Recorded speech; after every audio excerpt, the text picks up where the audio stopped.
చాలామంది స్టూడెంట్స్ చెప్పే కంప్లైంట్ ఏంటంటే ఒక సబ్జెక్ట్ చదివిన తర్వాత దాన్ని గుర్తుపెట్టుకోవడం కష్టమవుతుందండి.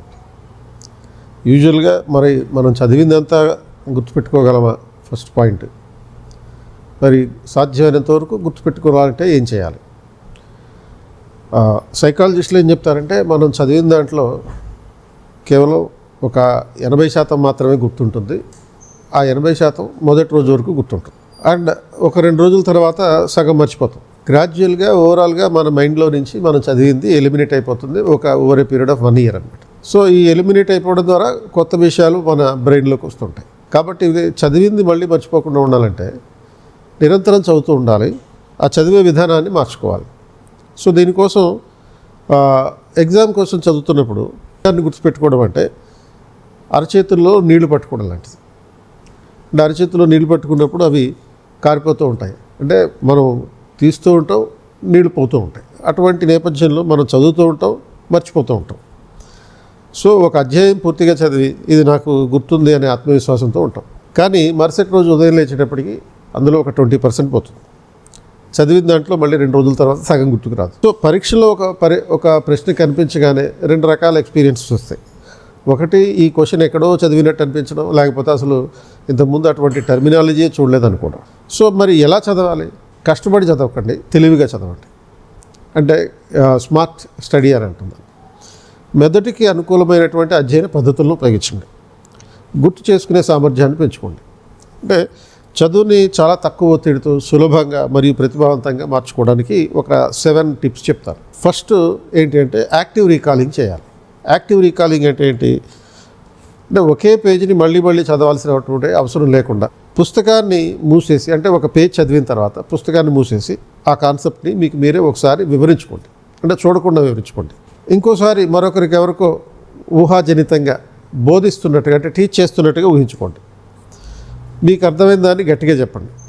అండ్ అంతేకాకుండా ఖాళీ కాగితం మీద రాయడం కూడా జరగాలి. అంటే ఐదర్ మీరు ఒక ఊహాజనితంగా ఎవరికో టీచ్ చేస్తున్నట్టుగా భావించడం, టీచ్ చేసే ప్రయత్నం చేయడం, లేకపోతే నువ్వు చదివిన దాన్ని ఒక బ్లాంక్ పేజీలో నీకు గుర్తున్నంత వరకు రాయడం. సో ఇలా చేయడం వల్ల చూడకుండా గుర్తు చేసుకోవాల్సి వస్తుంది. అంటే మీ మెదడుని నిజంగా నేర్చుకునేలా చేస్తుంది. అంటే మీ మెదడు చాలా తీవ్రమైనటువంటి టెన్షన్కి గురవుతుంది అనమాట. అంటే ఎలా అయితే మన మజిల్స్ ఎక్సర్సైజ్ చేసేటప్పుడు, ఫిజికల్ ఎక్సర్సైజ్ చేసేటప్పుడు మజిల్ టెన్షన్కి గురవుతాయో, మజిల్ టెన్షన్కి గురైతే మనకి ఒక కండలు రావడం జరుగుతుందో, అలాగే బ్రెయిన్ టెన్షన్కి గురైతే ఆ విషయం మనకి జ్ఞాపక శక్తిని పెంచుదని అవుతుంది. ఇక రెండో పద్ధతి ఏంటంటే రిపిటేషన్ అండ్ రివిజన్. అంటే రీకాల్ చేసుకోవడానికి, అంటే చూడకుండా గుర్తు చేసుకోవడానికి తరచుగా ఒక విషయాన్ని మళ్ళీ చదవాలి. ఎన్నిసార్లు చదవాలి అంటే దీనికి ఫస్ట్ అదే రోజు ఒక 20 minutes గుర్తు చేసుకునే రివిజన్ చేయండి. ఆ తర్వాత 2 రోజుల తర్వాత మళ్ళీ రివిజన్ చేయండి.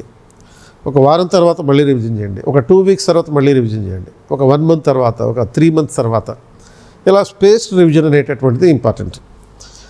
అలాగే దీనివల్ల ఏంటంటే మీ జ్ఞాపక శక్తి పునశ్చరణకి ఇంప్రూవ్ చేయడానికి అవకాశం ఏర్పడుతుంది. ఇక మూడోది షార్ట్ నోట్స్ ప్రిపేర్ చేసుకోవడం.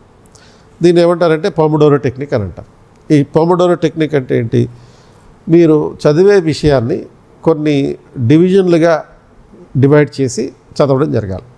అంటే ఒక స్లాట్ పెట్టుకొని, ఒక పాలిటీ సబ్జెక్ట్ చదువుతున్నారు, 2 hours స్లాట్ పెట్టుకోండి. ఆ స్లాట్లో దీన్ని 4 విభాగాలుగా డివైడ్ చేయండి. అంటే half an hour and half an hour. ఈ హాఫ్ అన్ అవర్లో ఏం చేస్తారంటే మొదటి 25 నిమిషాలు చదవండి, 5 నిమిషాలు చిన్న బ్రేక్ తీసుకుని రిలాక్స్ అవ్వండి. ఈ రిలాక్సేషన్ అంటే అక్కడ మళ్ళీ చైర్లో నుంచి నిలబడి ఎక్కడికో వెళ్ళిపోవడం కాదు. అక్కడే చైర్లోనే కూర్చొని ఒకసారి కళ్ళు మూసుకొని చదివిన దాన్ని, 25 నిమిషాల్లో చదివిన దాన్ని గుర్తు చేసుకునే ప్రయత్నం చేయడం. ఇలా 4 సార్లు చేయాలి. అంటే దీనివల్ల ఏమవుతుందంటే మెదడు తాజాగా ఉంటుంది. ఎప్పటికప్పుడు ఫ్రెష్గా రిఫ్రెష్ అవుతూ ఒక సబ్జెక్ట్ని వరుసగా 2 గంటలు మన మైండ్ తీసుకునేటటువంటి అవకాశం లేదు. కాబట్టి ఇలా బ్రేకులుగా తీసుకోవడం వల్ల ఎక్కువ కాలం గుర్తుండేటట్టుగా ఉంటుంది. తర్వాత ఫెయిన్మ్యాన్ టెక్నిక్ అనేది ఇంకొకటి. అంటే ఫెయిన్మ్యాన్ టెక్నిక్ అంటే మీరు చదివిన దాన్ని చూడకుండా ఇతరులకి టీచ్ చేసే ప్రయత్నం చేయడం. అంటే ఇతరులకి టీచ్ చేయొచ్చు, లేకపోతే ఏదైనా ఒక అద్దంలో చూస్తూ మీకు మీరే టీచ్ చేయొచ్చు, లేకపోతే ఒక ఇమాజినరీ పర్సన్ని ఊహించుకొని టీచ్ చేయొచ్చు. అప్పుడు ఏ భాగం మీకు బాగా అర్థమైంది, ఏ భాగంలో ఇంకా సందేహం ఉంది అంటే డౌట్లు ఉన్నాయి, వెంటనే తెలిసిపోతుంది. అండ్ ఒక విషయాన్ని ఇలా అధ్యయనం ద్వారా అంటే బోధించడం ద్వారా అంటే లెర్నింగ్ బై టీచింగ్ అన్నట్టు, దీన్ని ఫెయిన్మాన్ టెక్నిక్ అంటారు. తర్వాత మరో పద్ధతి ఏంటి, మైండ్ మ్యాపింగ్. సో ఈ మైండ్ మ్యాపింగ్ అనే పద్ధతి ఒక విజువలైజేషన్ పద్ధతి.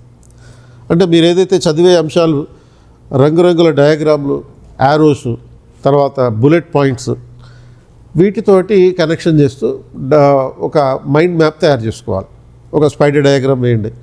ఇలా ఒక అంశానికి మరొక అంశానికి ఉన్న సంబంధాన్ని మీ మెదడుకి స్పష్టంగా అర్థమవుతుంది. అండ్ ఈ విజువల్ ఫార్మేట్ ద్వారా సాధారణంగా చదివేదానికన్నా వేగంగా మన మైండ్లో గుర్తుండడానికి అవకాశం ఉంటుంది. అండ్ అంటే బ్లాక్ అండ్ వైట్లో ఉండే అక్షరాలు చదివేదానికన్నా బెటర్ ఏంటి అంటే ఈ కలర్ఫుల్గా ఉండేటటువంటి పెన్స్తో డ్రా చేసుకునేటటువంటి అంటే కలర్ పెన్స్తో డ్రా చేసుకునేటటువంటి బొమ్మల ద్వారా చేస్తే మీకు ఎక్కువ కాలం గుర్తు. ఇక మరో పద్ధతి ఏంటంటే ప్రాక్టీస్ చేయడం. అంటే ఏం ప్రాక్టీస్ చేయాలి, మీరు చదివింది ఏదో క్యాజువల్గా టైంపాస్ కోసం నవల్ చదవడం కాదు. కాబట్టి మీరు చదివింది ఒక పర్పస్ ఉంది, ఆ పర్పస్ని ఎగ్జామ్ అని అంటున్నాం.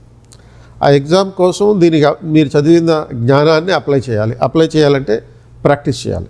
ఏ రకంగా ప్రాక్టీస్ చేయాలి, ప్రాక్టీస్ అనేది టెస్టుల రూపంలో ఉండాలి, మాక్ టెస్టుల రూపంలో ఉండాలి. అలాగే ప్రీవియస్ ఇయర్ క్వశ్చన్స్ని ప్రాక్టీస్ చేయడం ద్వారా అవ్వాలి. అంటే నిజమైన విజయ సాధనకి ఇదే అత్యున్నతమైనటువంటి మార్గం.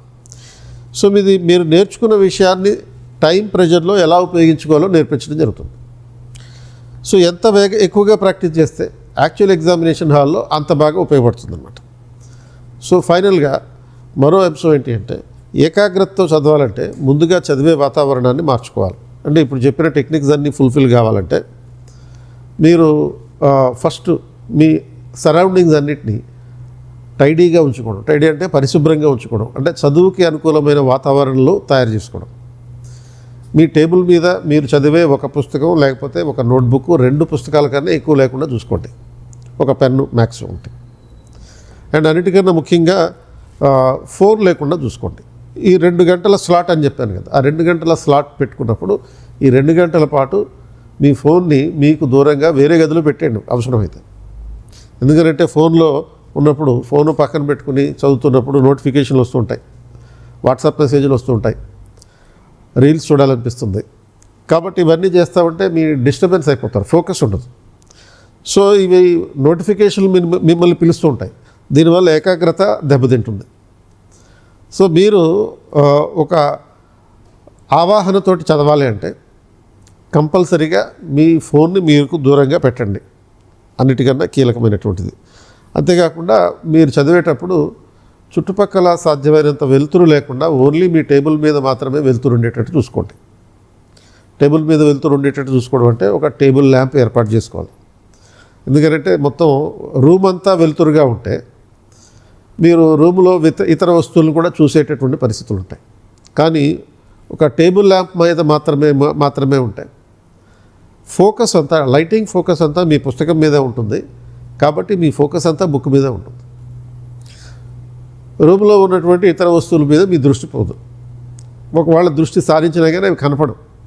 కాబట్టి ఈ రకమైనటువంటి ఒక పద్ధతిలో ఏకాగ్రతగా చదవడానికి కావాల్సినటువంటి సరౌండింగ్స్ ఏర్పాటు చేసుకోవడం అనేది చాలా కీలకం. సో ఇటువంటి అంశాలన్నింటినీ తెలియజేస్తూ ఆగస్టు 16న ఒక అవగాహన కార్యక్రమం నిర్వహిస్తున్నాం. అంటే యూపీఎస్సీ ర్యాంక్ మోడ్ బ్యాచ్ అనేది ఒకటి ప్రారంభిస్తున్నాం. 16th August 2026 మార్నింగ్ 10 o'clock ఉదయం 10 గంటలకి ఒక వర్క్షాప్ నిర్వహిస్తున్నాం. ఆన్లైన్లోనేమో జూమ్లో ఉంటుంది, క్లాస్ రూమ్లో ఆర్టీసీ క్రాస్ రోడ్లో ఉంటుంది. వివరాల కోసం డిస్క్రిప్షన్లో లింక్ ఉంది, ఫోన్ నెంబర్ ఉంది. ఆ ఫోన్ నెంబర్కి కాల్ చేసి తెలుసుకోవచ్చు.